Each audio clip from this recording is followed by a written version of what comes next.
बच्चे, क्या तुम हमें रास्ता दोगे? नहीं।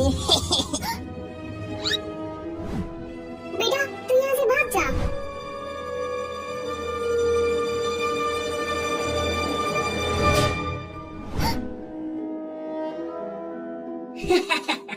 मजा आ गया।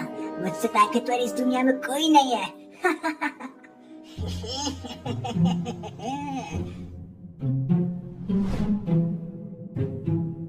अब सो जाओ रॉबिन, तुम थक गए होगे। जी मम्मी, गुड नाइट।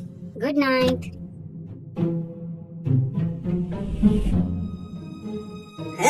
मम्मी, वो क्या है? हाँ?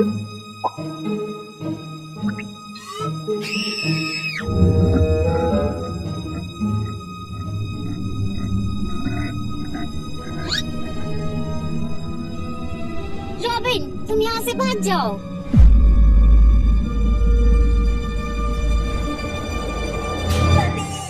क्या हुआ? मम्मी, जब मैं स्कूल से घर लौट कर आ रहा था तब मैंने जानबूझकर एक चींटी को मार दिया। उसके साथ उसका एक छोटा बच्चा भी था। मुझे बहुत बुरा लग रहा है मम्मी। ओह, ये तो तुमने बहुत गलत कर दिया रॉबिन। क्या मैं इस गलती को मिटा नहीं सकता मम्मी? जब हम कुछ गलत करते हैं तो वो साफ पानी में नमक घोलने जैसा होता है। क्या घुला हुआ नमक हम पानी से निकाल सकते हैं? नहीं मम्मी, तो अब मैं क्या करूं? अगर हम इस पानी में और साफ पानी मिलाते जाएं, तो नमक गायब तो नहीं होगा, पर एक समय में वो साफ पानी के आगे इतना कम हो जाएगा कि वो पानी का टेस्ट खराब नहीं करेगा। ओह, तो पूरा करके मैंने नमक मिला दिया। अब साफ पानी कैसे ऐड करूं? अच्छा काम करके। ओह,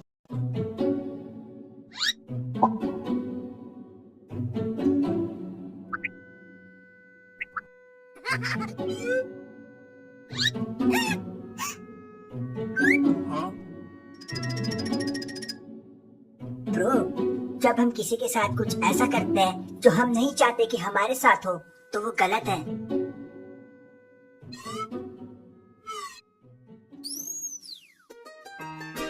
तरफ से अंदर जाता था और दूसरी तरफ से बाहर आता था।